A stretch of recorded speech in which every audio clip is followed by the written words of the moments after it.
Welcome everyone to the 2022 annual business meeting. I'm Robert Gonzalez, President of the ACSA and Dean of the School of Architecture and Planning at the University of New Mexico.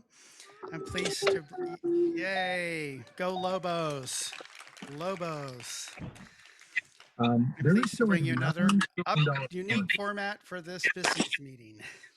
I'm here on the campus of the University of Southern California, where we are starting a day of in-person events that are happening despite the ongoing and unpredictable pandemic.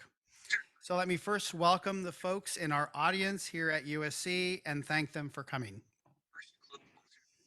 You probably know our original plan was to have the 110th annual meeting take place here with in-person sessions and keynotes and receptions.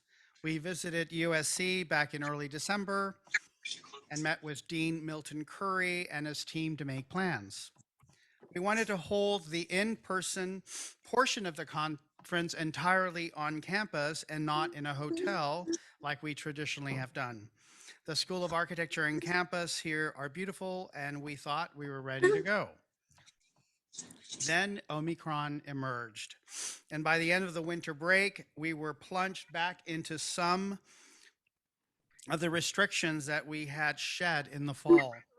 In early January, we needed to make decisions about how to hold the annual meeting. We had already planned it as a hybrid event, in-person sessions in March and virtual sessions in May. Accepted authors, award winners, and other speakers were supposed to be able to choose whether they wanted to present their work in person or remotely. Well, at the beginning of January, we needed to know what people's preferences were. It was not a good time to ask people to commit to travel in March. Case rates were skyrocketing and our emotions were going up and down because of the uncertainty, and we imagined our members were all in the same state of indecision.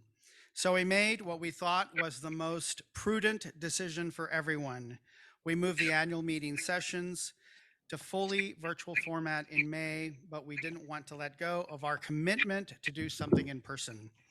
The ACSA staff proposed that we hold today's events in Los Angeles, the business meeting, our awards, our annual awards ceremony, and the keynote of the Tau Sigma Delta gold medalist, followed by a celebratory dinner outside here on USC's campus.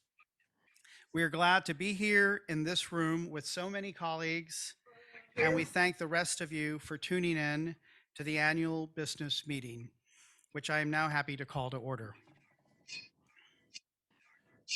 Slide change. Would the members of the ACSA Board of Directors please stand up here in the ballroom or announce yourselves on Zoom as I read your names. First, Vice President Sharon Haar of the University of Michigan. Please hold your applause till the very end. I know you all want to applaud for Sharon. Second, Vice President Moselle of the University of Wisconsin-Milwaukee. Past President Lynn Dearborn of the University of Urbana-Champaign. Secretary Treasurer Antje Steinmuller of California Center for the Arts, and she's on Zoom. Hi, everyone. At-large Director Courtney Crossan of the University of Arizona. At-large Director Jeff Day of the University of Nebraska-Lincoln. At-large Director Gundala Proksch, University of Washington. At-large Director Catherine Hamill, University of Calgary. At-large Director Kwesi Daniels, Tuskegee University. Public Director Martha Campbell with the Rocky Mountain Institute. Student Director Shannon DeFranza, Vice President of American Institute of Architecture Students, and Executive Director Michael Monti, ACSA.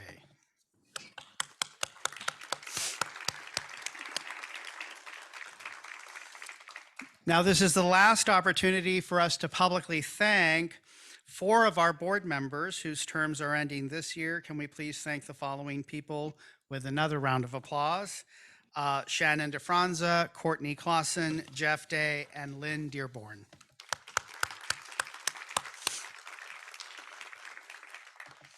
Now we move to our future directors. Thank you to everyone who voted in this year's board elections. I would like to introduce the incoming board members of the 2022-2023 ACSA Board of Directors. Student Director Nicole Bass of City College of New York. At-large Director Marcelo Lopez Dinardi of Texas A&M University. At-large Director Shelby Doyle of Iowa State University. She's joining us via Zoom. And second Vice President Kathy Ho Char, University of Hawaii Manoa, who will be our 2024-25 ACSA President. Good luck. Where is she? Is she not here? Oh, Kathy, hi. Next, I would like to introduce Secretary Treasurer Antje Steinmuller, who will take us through the members' school registration process. Antje is joining us via Zoom. Let's switch over to Antje and I'll be right back. Okay. Hi, everyone. I hope I'm easy enough to hear. Because we have most people participating remotely, we have to do some things differently. To make this an official meeting, we need to record who is here representing their school as the faculty counselor or as a proxy. On screen is a list of schools that registered to attend this event. We've already confirmed the people in this room being your room, and now we will use the Zoom chat function to identify all of the full member schools present. If you are a faculty counselor or representing your school in place of your faculty counselor, please identify yourself and the name of your school in the Zoom chat. To have a quorum for business, we need 1/3 of full member schools represented, which is 49 out of 147 full members. We will continue to monitor the chat to make sure every school who is present is counted in our attendance. After the ACSA report, we will confirm whether we have a quorum. I'll hand it back to Robert. Now I'll continue with the president's report. As president, it is my job to review the year and the state of the association. Our mission is to lead architectural education and research, guided by values such as equity, responsiveness, and a commitment to creative scholarship and practice. This year, we are at the end of a 3-year strategic planning cycle. And as you can imagine, during this cycle, we witness unprecedented change and upheaval. I'm humbled by the ability of our board and staff to respond to the changes facing the organization and our member schools, their faculty, staff, and students. Our board has exhibited both empathy and clear-eyed resolve to serve our members and to follow through on our commitments to making change. Supporting our members in navigating the impact of COVID-19 has continued a year of shock that we faced in 2020, and that continued into 2020-21 academic year. This year has become one of continued adaptation and a search, not for a new normal, but for new ways through challenges that we face. Like it or not, we do not yet see a new normal on the horizon. Where is it?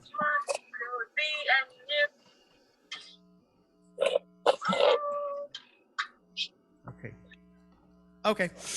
The racial reckoning that swept both the United States and Canada meshed with the stark realities that COVID-19 forced upon us. Disparities in access to criminal justice, healthcare, housing, and education, all core topics in U.S. history, hit communities more acutely in 2020 than ever before. 2021 and 2022 have taken us to a different phase where we are no longer in shock and are instead moving into action. Hence the theme that we chose this year for our annual meeting, Empower. Racial equity has been a primary focus within ACSA. In June 2020, we made a commitment, as we wrote in our racial equity statement, quote, to make architectural education more accessible, inclusive, and equitable by initiating change through our voluntary commitments and programs. End of quote.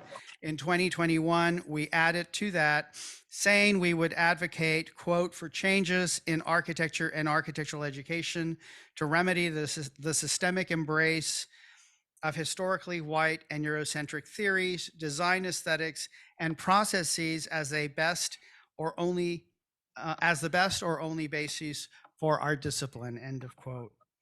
We know this is also happening at virtually all of our member schools. It has given rise to some amazing collaborations that are not only challenging architectural epistemologies, but also models for how courses are structured and taught. Through groups like Dark Matter University, we are seeing new and transformative ways of thinking about architectural education. Within ACSA this year, we've worked internally to make our own organization more equitable, and through our program committees, we are following through on our commitments. This year, we implemented changes to the selection criteria in our Distinguished Professor, New Faculty, and Faculty Design Awards.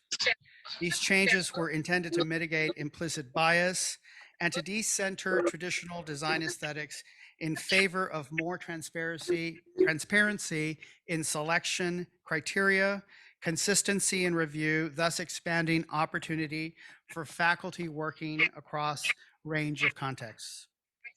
Furthermore, we broadened our internal work through a wholesale review of the processes by which we recruit, evaluate, and select candidates for ACSA leadership roles, from board membership to the editorial board nomination process. Our nominations committee took on this challenge. They expanded into a task force that now includes editors from our 2 journals. The committee's goal was to develop a framework and set of expectations for our various nomination processes. Opportunities to serve on editorial boards, ACSA committees, and the ACSA Board of Directors are now grounded in equitable and competitive selection processes. We have more candidates for these opportunities than slots available. So by drawing on best practices in higher education, the task force has delivered recommendations that are intended to be more transparent and inclusive. These recommendations will be reviewed by the ACSA Board of Directors at our meeting this weekend, and if approved, we will put in place this coming year all of those changes. A second area of internal focus for ACSA is examining how we allocate our financial resources. We monitor closely how ACSA funds are used to support our volunteer groups, such as our committees and our journals. We have been fortunate enough to increase funding to support the operation of TAD, the Technology, Architecture, and Design Journal. The ACSA is also responding to member feedback that access to our conferences is a barrier for many faculty members.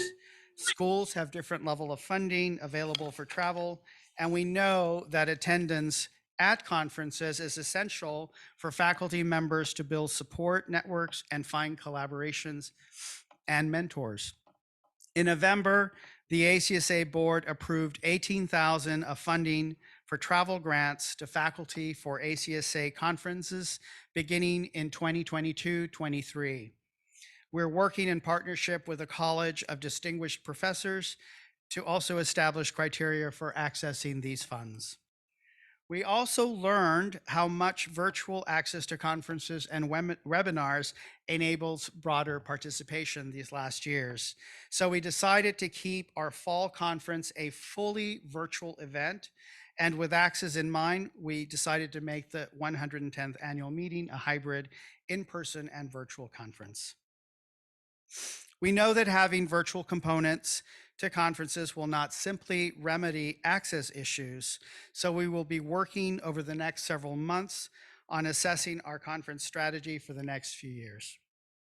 Finally, In the area of equity and funding, the ACSA was fortunate to receive 2 grants this year to widen access to ACSA programs.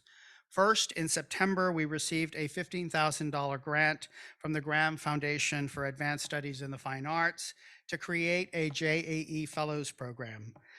This new program awards one-year fellowships that include online publication commitments and opportunities for mentorship for 4 architectural educators, designers, and researchers who have been historically and systemically marginalized and excluded. The program also recognizes the need for opportunities for those whose academic labor is precarious, including adjunct, lecturer, and other non-tenure track faculty. I'm happy to report that the ACSA board agreed to bolster this grant with an additional $24,000 in funding, bringing the total commitment to this initiative to $39,000. The ACSA also received a $20,000 grant from the National Endowment for the Arts to support travel grants to faculty at HBCUs and minority serving institutions to attend the upcoming July 2022 Teachers Summit, which will be hosted by Pratt Institute.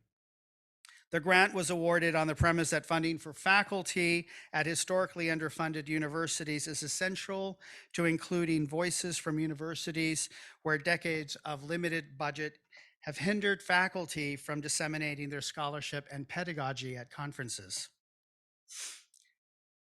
Slide change. Now I would like to talk about the work of our 3 program committees. I want to thank all the volunteers who work on these committees, and I'd like to encourage anyone who wants to get involved to respond to our program committee's nomination process, which takes place in the months to come, April and May. These committees are intended to be primary places where the organization makes progress on strategic plans. As I hope you'll see, the charges are directly linked to issues of racial equity in architectural education, to improvements in scholarship and research, and to the broadening of access to higher education. I'll begin with our Education Committee. The Education Committee was charged with exploring ways to expand access to higher education for community college students. We're fortunate to have Mark Pearson from the College of DuPage serve as a co-chair of this committee, the first community college educator to chair a committee for us. We've had the pleasure of working with community college faculty on past program committees, and we hope to see more engagement in all areas of activity at ACSA.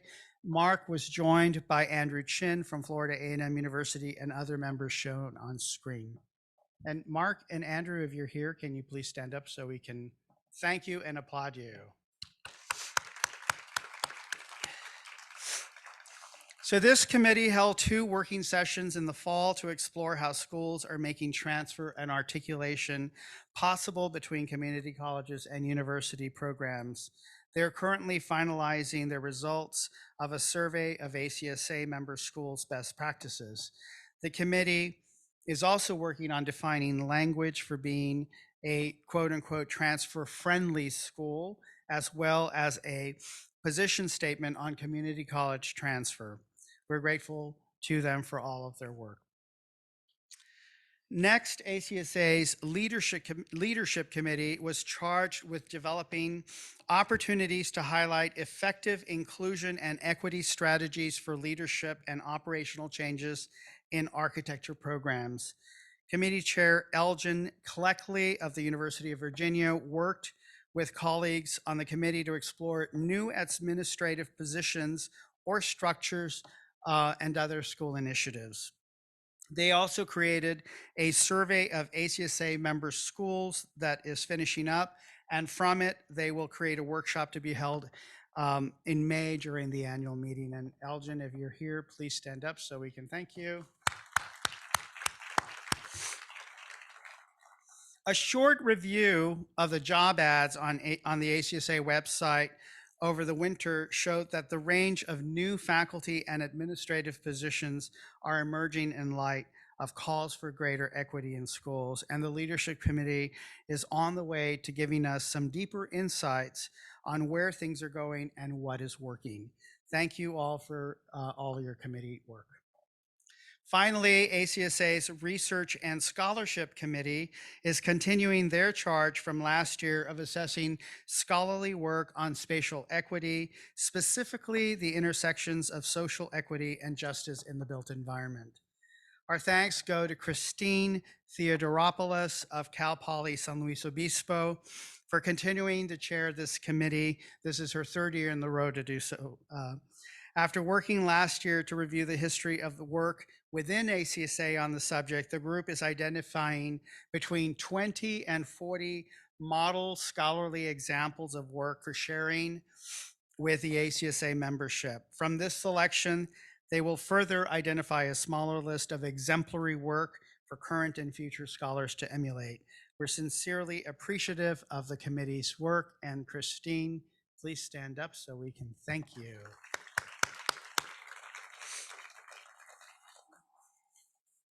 Work like this reflects our desire as an organization to expand opportunities for scholars across the curriculum, particularly those areas for which metrics of quality have not been fully developed or shared. I now turn to our conference programming. Great. Conferences are a major part of our commitment to scholarly communication. Supporting and disseminating research and scholarship has been a core part of ACSA since our founding in 1912. 2 conferences have already taken place and 2 are still forthcoming. In October, we held the second of our 3 planned collaborations with the American Institute of Architects. The 2021 AIA ACSA Intersections Research Conference was titled Communities, with a focus on what can we as architects and academics do to address communities of need, communities of color, and a legacy of redlining and environmental racism. The program, crafted by co-chairs Georgine Theodore and Rico Kirindongo, integrated 50 peer-reviewed presentations with invitational panels and keynotes. The noted journalist Jelani Cobb delivered a stirring keynote about the role of knowledge and activism to address problems facing cities around the globe. We want to thank AIA for their continued partnership with ACSA on these well-attended conferences. Thank you. The second conference, which took place also in October, was the 2021 Administrators Conference, the second virtual conference in a row for us. In planning this conference, we wanted to delve into the basic areas that all administrators face, but the realization that we are now operating in unprecedented contexts. We organized a series of panels, each led by one or a pair of experienced administrators who drew out from the speakers some of the day-to-day challenges that deans, directors, associate deans, and chairs, and others might face in a time of rapid change in higher education. I found that these sessions were highly informative, and in particular, if you haven't done so already, I would encourage you to review the recorded opening keynote by Dr. Heather Hackman, who has been serving as ACSA's racial equity consultant for the past 2 years. If you want to view it, you can simply go to the ACSA website to conference keynotes, and you can find the recording there. We also benefited from 2 welcome workshops hosted by the Education and Leadership Committees, both related to their charges. So I would now like to turn to future conferences. We received a strong response to our call for abstracts last June for the 110th annual meeting, and I've been fortunate to work with a great team in our steering committee to develop the conference theme of Empower. This morning, we had a great in-person session with both Deans Milton Curry and Dean Monica Ponce de Leon on high school outreach programs. We thank My thanks go to Associate Professor of Practice and Director of Pre-College Programs, Lauren Matchison, and other colleagues at USC who helped bring together these presentations with high school students. As I mentioned earlier, the bulk of the annual conference session will happen May 18th and 20, and I hope you'll have the opportunity to participate. About 2 years ago, we recognized that the annual meeting format, we reorganized, the annual meeting format to ensure broad participation from faculty across curriculum, and we continue to see the positive effects in terms of the number of abstracts submitted and the wide range of subject areas that are covered. So the last forthcoming conference takes place after my presidential year, which ends June 30th, but I'm pleased to tell you about it. This is the 2022 Teacher Summit dedicated to building a quote unquote curriculum for climate agency. Hosted by Pratt Institute, everyone is invited to join us in person in Brooklyn, July 6th through 8th. The event is a follow-up to the 2021 ACSA EAAE Teachers Conference, which called for educators to step away from preconceptions about climate change and re-engage in active learning, science, and most of all, experimentation. The takeaway from the conference was that if architectural design wishes to establish an environmental agency within the 21st century, it must depart from known narratives and operating conventions in favor of experimental approaches. You can expect a call for participation in coming weeks for this conference. Pratt will host us in their Brooklyn campus, as well as their unique facilities on Governor's Island. We hope to see you all in New York this summer. To close my report, I would like to acknowledge some other key activities that the ACSA has been continuing to support. We're a small organization if you count the number of people on staff, but we're fortunate that we cover so much ground. A good example of this is supporting our member schools in accreditation issues. ACSA is in its second year of providing opportunities for training and consultation on educational assessment and program self-assessment. NAB's 2020 conditions changed the expectations for schools tremendously, giving our US members both the freedom to develop the program's unique pedagogy and the obligation to demonstrate pedagogical effectiveness using sound research methods. ACSA would like to thank Dr. Herb Childress, who has been leading workshops and wrote a handbook on educational assessment. On the slide here, we've listed our recent activities in this area and encourage you to visit ACSA, the ACSA website to get more information. Next is our partnership with the National Council of Architectural Registration Boards called Propel, which stands for Professional Practice Education Library. This resource is free to ACSA members, schools, and consists of collections of videos organized into 6-unit lessons on topics typically covered in professional practice courses. Started last year with videos on topics such as ethics, fees, and negotiations. The videos are designed to be integrated into courses, giving instructors the ability to build discussions, exercises, and other customized activities appropriate to their educational aims. We just recently announced a call for proposal to author videos for inclusion in this library. The desired areas are included on this slide, and funding and expert instructional support are available to create videos based on a faculty member's work. Proposals will be accepted on a rolling basis, but we encourage you to submit a proposal by May 6th in order to work with us over the summer. We appreciate the support of NCARB in this initiative. ACSA has added 2 prizes in recent years. First, Thanks to a partnership with Columbia University's Temple Hoyne Buell Center for the Study of Architecture, ACSA was awarded $150,000 in funding over the last 3 years to a range of architectural programs as part of the Course Development Prize in Architecture, Climate Change, and Society. The purpose of the program is to expand the range of approaches for addressing climate change in professional practice by providing funding for the development of novel pedagogies.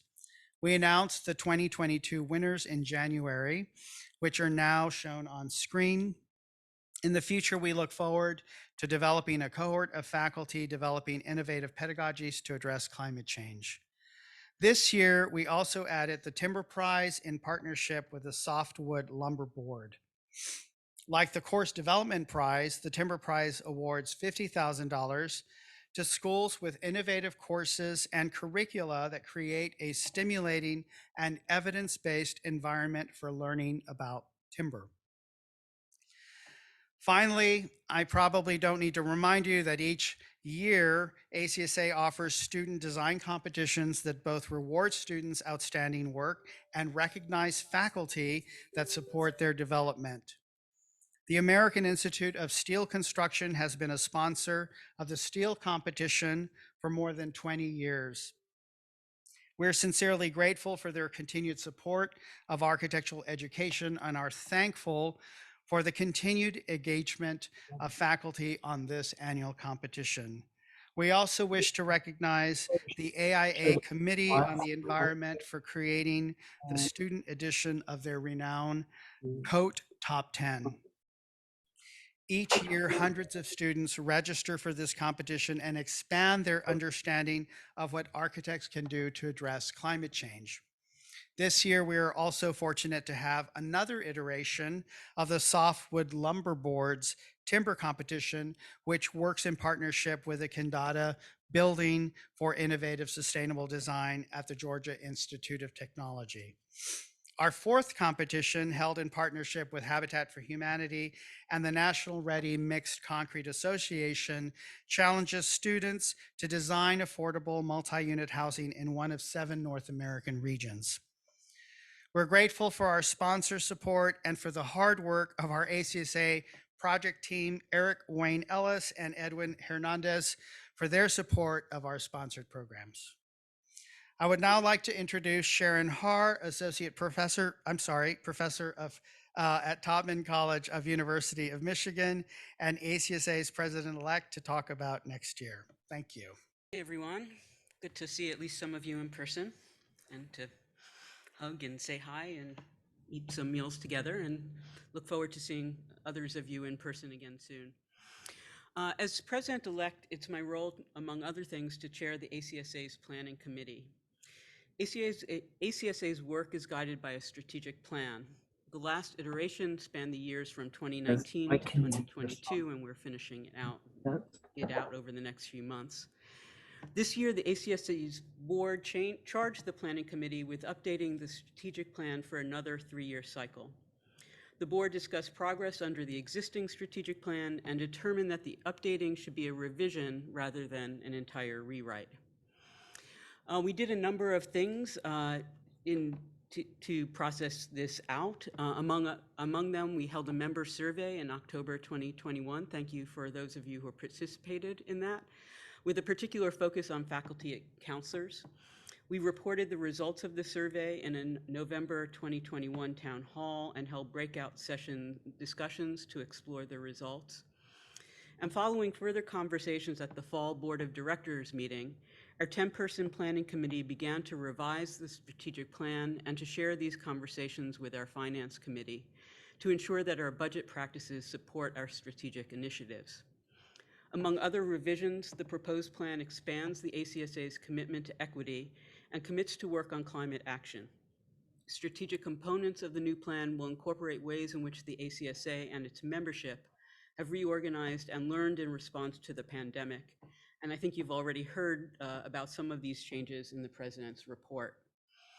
And I'll just take an opportunity here in thinking about the president's report to make a plug for those of you who would like to participate in in our future program committees to put your names forward when that call goes out soon. We also have quite a number of exciting conferences coming up, beginning with the Intersections Conference in 2022. This is the AIA-ACSA Intersections Research Conference. The theme for this year is Resilient Futures, and the conference continues the 8-year partnership between ACSA and AIA focused on the intersection of education, research, and practice. The call for abstracts invites submissions of projects engaging all scales and domains of environmental, architectural, landscape, and urban design, including the design of resilient materials, environmental systems, assemblies, buildings, neighborhoods, cities, and ecosystems. The co-chairs for this iteration are Gail Nappel from Gensler and Stephen Mueller from Texas Tech University.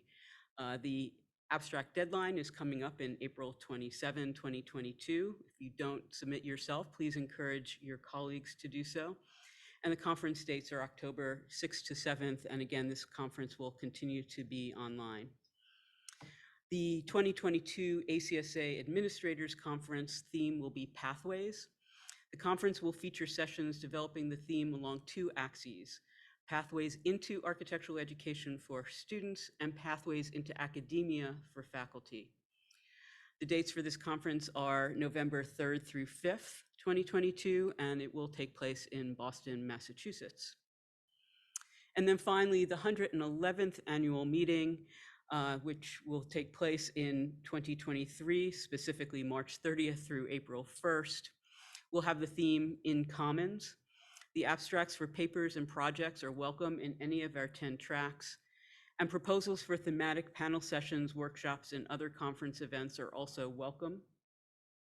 The location will be in St. Louis in partnership with Washington University in St. Louis, and the abstract deadline is June 8th, 2022. The annual meeting committee is shown on screen, both the steering committee and the reviews committee. And again, I'm going to make a huge plug for you and your colleagues to submit papers and proposals for that conference as well. And now I believe I'm handing things over to Antje Steinmüller, our treasurer and secretary. Hi, everyone. Can someone tell me if you hear me? Yes, we can hear you. Wonderful. Okay, the ACSA Board of Directors reviews the organization's financial statements at each of our 3 meetings. The board's finance committee, which I chair, also receives more detailed financial information on the organization's budget, investments, and financial management. Each year, the organization has an audit by an independent certified public accountant. For the fiscal year ending August 31st, 2021, the organization received a clean audit with no concerns about the management of ACSA's finances. I would now like to report to you on the state of the ACSA's finances. In this slide, you see ACSA's statement of financial position or balance sheet with comparative numbers for last year. You can see that the organization's total assets on August 31st had increased by nearly $800,000. That increase comes from 3 things: from a forgivable Paycheck Protection Loan or PPP loan from the US federal government, from increases in our investments, and from a successful fiscal year overall. ACSA has bounced back from the previous year, which saw an operating deficit due to the impacts from the COVID-19 pandemic. And during this 2020 to 21 year, ACSA applied for the PPP loan, and in the same year were successful in getting this loan forgiven, allowing it to show allowing it to show up as income and as an increase to our total assets. ACSA also applied for a second PPP loan in the 2021 to 22 fiscal year, and I'm glad to report that this loan was also successfully forgiven and will show up in the present fiscal year's financial statements. As I explained in my report last year, the PPP loan Loan funds initially helped ACSA sustain its cash flow, and we used the funds to underwrite staff salaries and benefits and to allow us to sustain the number of people on staff. The funds were also used to cover rent that we paid to the American Institute of Architects for our office space in DC. The organization's total net assets increased by just over $600,000, and I will explain this more in a moment when we look at the summary of revenue and expenses.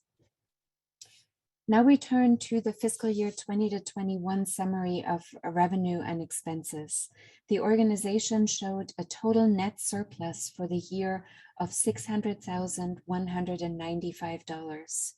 Growth in the value of our investments and the forgiveness of the PPP loan accounts for 2/3 of the surplus. The remainder comes from a positive operating surplus. We have been very fortunate to have had a successful fiscal year in terms of revenue and through conservative budgeting. The organization held no in-person board meeting and spent almost no money on travel. Our advertising revenue was higher than anticipated, as was our revenue from journals. The ACSA board acknowledges this fiscal outcome is fortunate and is in the process of planning to use the surplus to follow through on the many commitments that President Gonzalez and President-elect Haar outlined previously. We are about to begin a new 3-year strategic plan cycle in fiscal year 23. And during this period, we will invest in the organization's infrastructure, as well as in programs to address equity and social justice in architectural education. Our finance committee has worked closely with Executive Director Michael Monti to more closely tie strategic planning with financial planning. We have a number of programs that can benefit from this positive financial outcome, and we will use the funds to invest in the future of ACSA and our members. We're also watching carefully what the impact of other economic forces will be on the organization. For example, the increasing rate of inflation in the United States will mean a larger annual contribution to the National Architectural Accrediting Board that we hope to offset and not pass on to our members. You can see from the chart here that in fiscal year 21, the organization saw an increase in sponsored programs as well as conference registrations. On the expense side, you can see that our two largest areas of expense are accreditation and publications, which includes both our journals and the ACSA website. You can also see that ACSA spends 17% of its budget on administration and overhead. This percentage is comparatively low, according to our auditor, meaning that 83% of the funds we expend go directly to programs. In closing, I would like to report that this year, the Finance Committee has been charged with creating a plan to move the organization's investment portfolio towards socially responsible investments. This is another reflection of our commitment to putting our money where our values are. We have met with our investment advisors on our options, and we anticipate having a plan for the ACSA board's approval in time for our August board meeting. Thank you so much, and I will now put on my secretary's hat and look to the staff to tell me if we have enough schools to present represented to constitute a quorum for official business, and it looks like we have. So I'm very happy to report that we have a quorum. All right.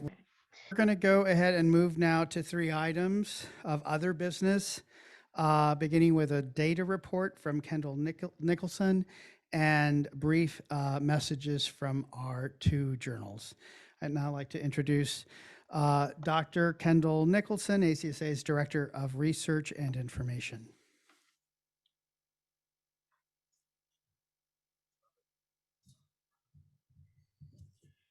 Hello, I'm Kendall Nicholson, ACSA's Director of Research and Information. I'm here today not sharing a report, but sharing a few updates in our research efforts over the past 2 years. It's been a while since I've been up here to do this. What started as a commitment to demographic diversity in 2015 has since evolved to a commitment for racial equity and social justice. In 2020, I republished the Where Are the Women research to update the work that was previously done in 2013. I also took on a longer series entitled Where Are My People, where I juxtaposed metrics commonly found in society with metrics specific to the discipline of architecture. The aim of this research project was to identify underlying root causes to racial inequities by uncovering various histories and systemic barriers. After the murder of George Floyd, Breonna Taylor, and Ahmaud Arbery, the United States started to really question what is reasonable, asking questions like, is it reasonable to shoot and kill an unarmed Black woman and then charge the officer responsible with wanton endangerment for bullets that entered a neighboring unit? I would argue it is not. This question of reasonableness carried over to the content of architecture schools, most notably curriculum. Schools responded to the calls from alumni, current students, faculty, and the public, and we started to see a shift. Since 2020, we have been collecting course offerings from architecture programs that focus on equity and justice in the built environment. This information can be found on the ACSA website. In other ACSA news, we recently published the 2021 annual ACSA Budget and Enrollment Report. One major highlight from this year's work is a notable rebound of the budget decreases we saw in the 2020-21 academic year. The data also show an increase in hiring, an increase in applications to MARC programs, and a commitment to scholarship funds for historically underrepresented racial and pan-ethnic groups. Next slide. I'll move now to talk about current and upcoming work. In 2021, ACSA selected its first group of research fellows, and their input has been invaluable. As a team, we are working on updating the Index of Scholarship. The index, originally published in 2017, acts as a directory of faculty at our member schools, giving details about research interest and areas of expertise. It is thought to be a resource to engender faculty collaboration and cross-institutional engagement. I'm also here to make a shameless plug for 2 surveys we currently have going right now.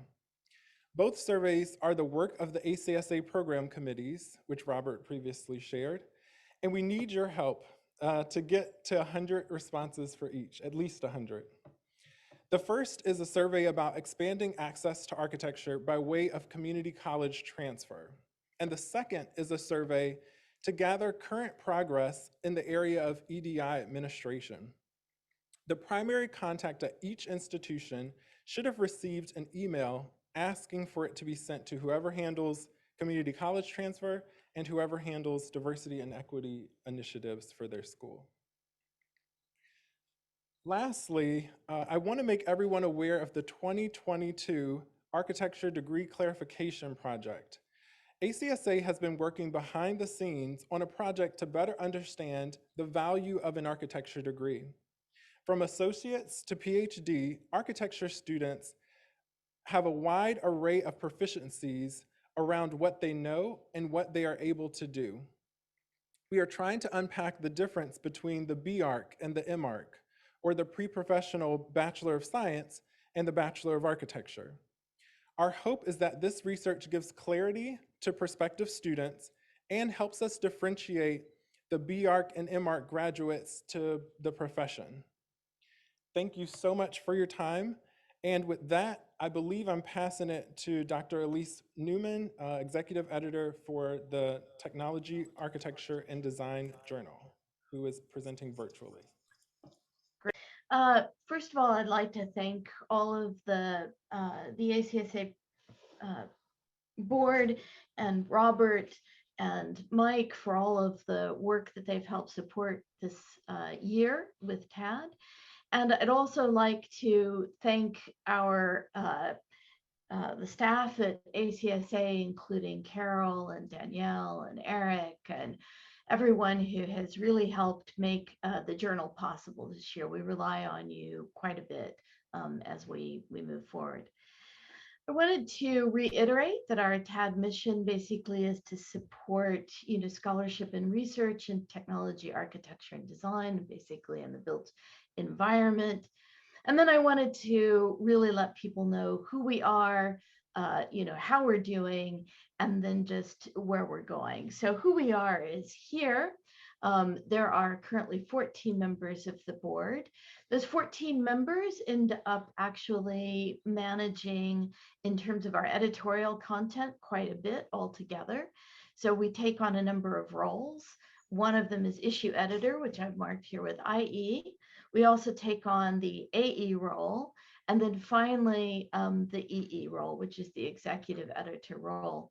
Over the course of service, members take on at least 2 or to 2.5 of those roles in order for us to basically be able to do our journal. So I just wanted to point out that it's a quite collaborative journal board. We meet basically twice a month over the course of the year, in addition to meeting then with separate meetings for EE. We have 5 new members that I'd like to welcome to our board based on our last search. That includes 2 members from international ACSA schools, either a member or an affiliate. We're quite excited about that. We also we're going to have 3 of our core members who are part of our founding members step off. That's Marcy Uline, Andre Zarziki, and Scott Murray. We'd like to thank them for, of course, their service. There'll be more of a celebration once we can all meet in person. And we will be searching for an additional 4 members, which will build our board to 15 members total, which will be the board that we're looking forward to as we move forward.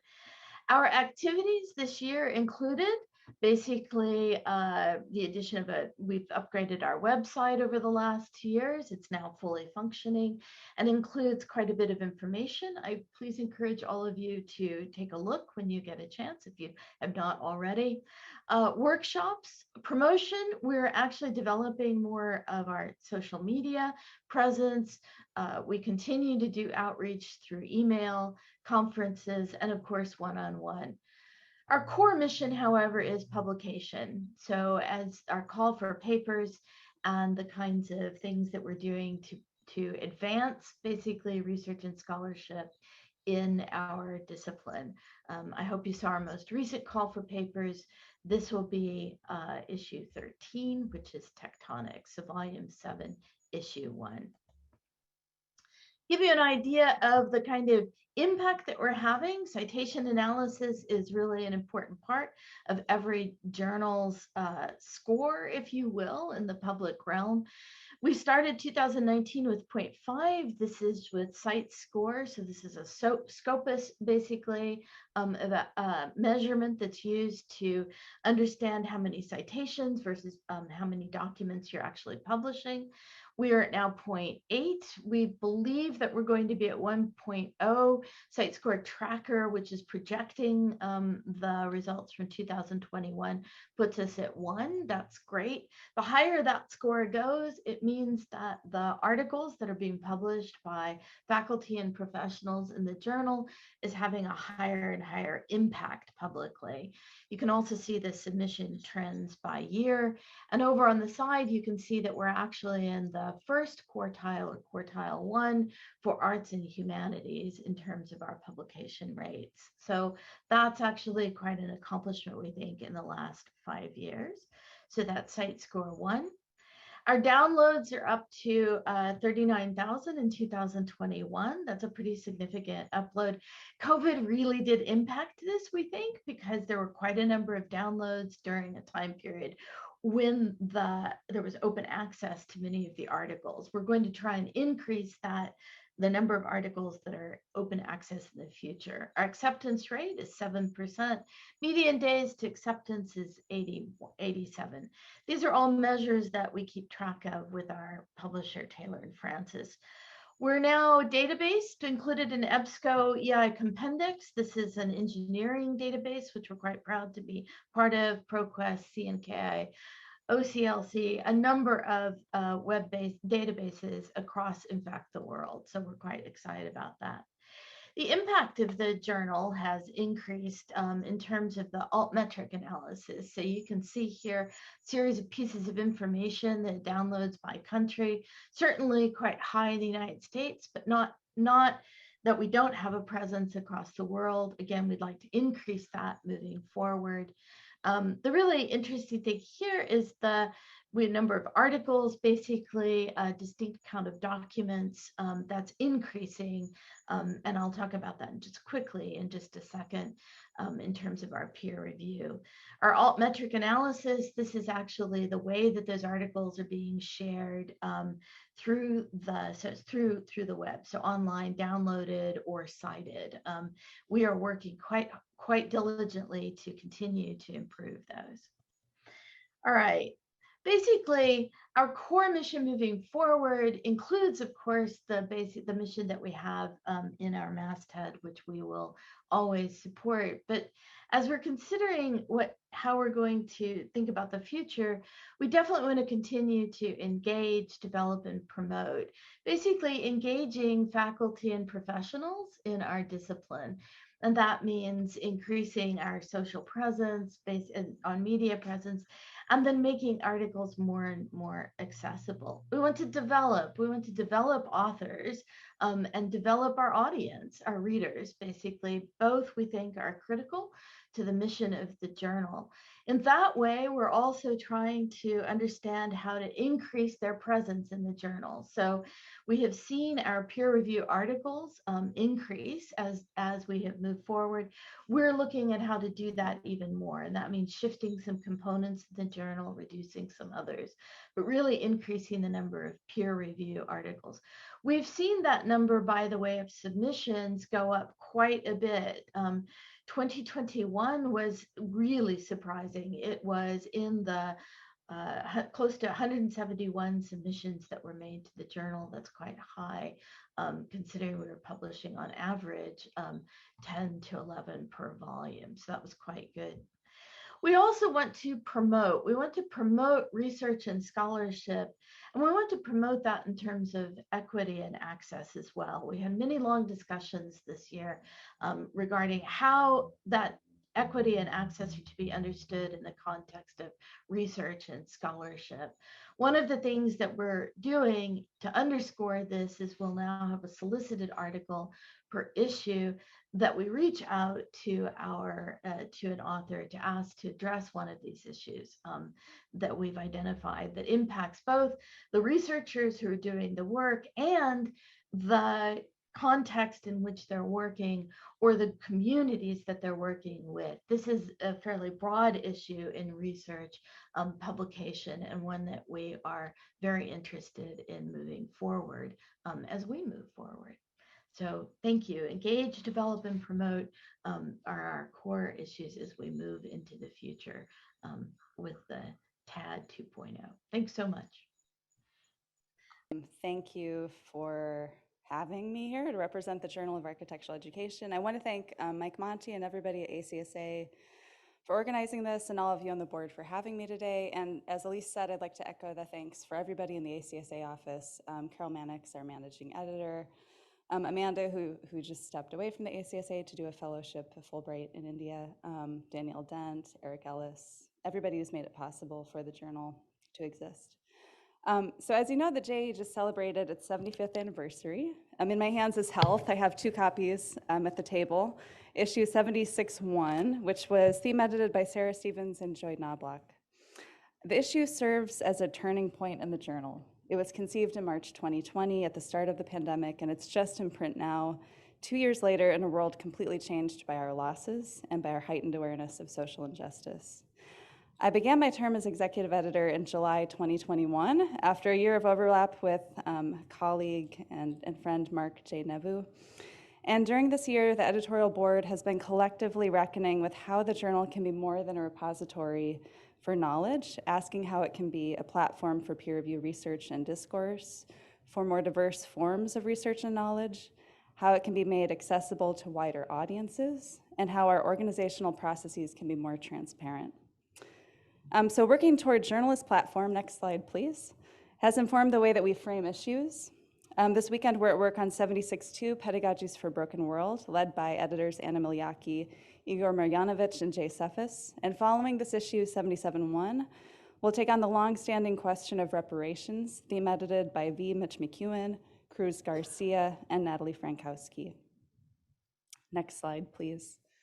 This desire to think of the journal as a platform has informed the way our associate editors are framing the work ahead of them. Our new design editor, Ozer Salushi, is working with his design committee to rethink frameworks for design as scholarship that have been in place since 2007. And our reviews editor, David Theodore, is working with his committee to take on exhibition reviews as venues open up again worldwide. Next slide, please. None of this would be possible without our excellent and hardworking editorial board. I was honored to welcome in the editorial board class of 2021 last spring. And in the fall meeting, we decided to host JAE's first open call for editorial board members, for the first time actually soliciting applications, nominations to an editorial board that has typically been a closed process. We were inspired by the number and range of colleagues who came forward to voice their desire to be part of building the journal as it moves forward into the next 75 years, or hopefully many, many more, especially in this critical moment. So this proposed class of 2022, which I believe is being voted on this weekend, includes more scholars at different stages in their career, not just tenured faculty. One of our goals was to actually include people who are at various stages in their academic careers. We had an open search for it, and we'll also be, next slide please, welcoming our first associate editor of social media, working not only toward the question of how our citations can be increased, but also tracking the influence of the journal online through Altmetrics, which is increasingly becoming a very important way that publishers keep track of how research and scholarship is actually being moved across virtual platforms. And finally, we've sought out supplemental funding and external support to make some of our dreams possible. Next slide, please. As Robert mentioned in his speech, receiving a Graham Foundation grant for JAE Fellows, which is a program running for 2 years, to fund cohorts of 4 architectural fellows each year, architectural educators, scholars, designers, and researchers who have encountered systemic and structural obstacles to their representation in our scholarly discipline, and who are also advancing new conversations about architectural education, design, research, and scholarship. So these fellows will be announced in late March. Please follow us for more. And their research will be published in the late fall on a newly refreshed, rebranded JAE website designed by Kudos to Design Collaboratory. So we're very grateful for the ACSA for collaborating with us on bringing on a new web designer to refresh our platforms. We're excited about JAE Fellows. We had over 80 applications to this program, which on the one hand was really exciting. We were glad to see that there was interest in the call.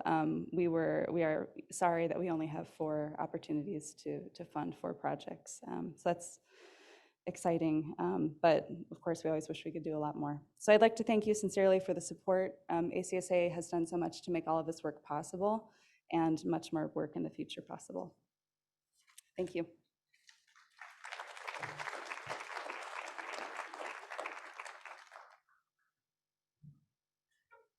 Great, thank you. Thank you, Nora, and thank you, Elise, for all your contributions and work on our journals. So I'd like to now ask if there is any new business in the room, anything anyone would like to bring up?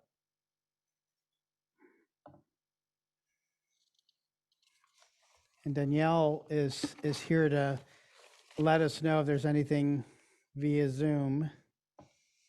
Maybe wave a red flag if there isn't, or a white flag. Oh, it is? Okay. Anyone? Roger Schlantz? Nothing? Great. I would like to, before I end, just announce that our member caucus is going to take place on Wednesday, March 30th from 7 to 8:30 Eastern Time. Faculty, counselors, administrators, and any member school faculty are welcome to join to discuss ACSA's new strategic plan and other topics. Great. Well, thank you all for joining us today. Enjoy your rest of the day.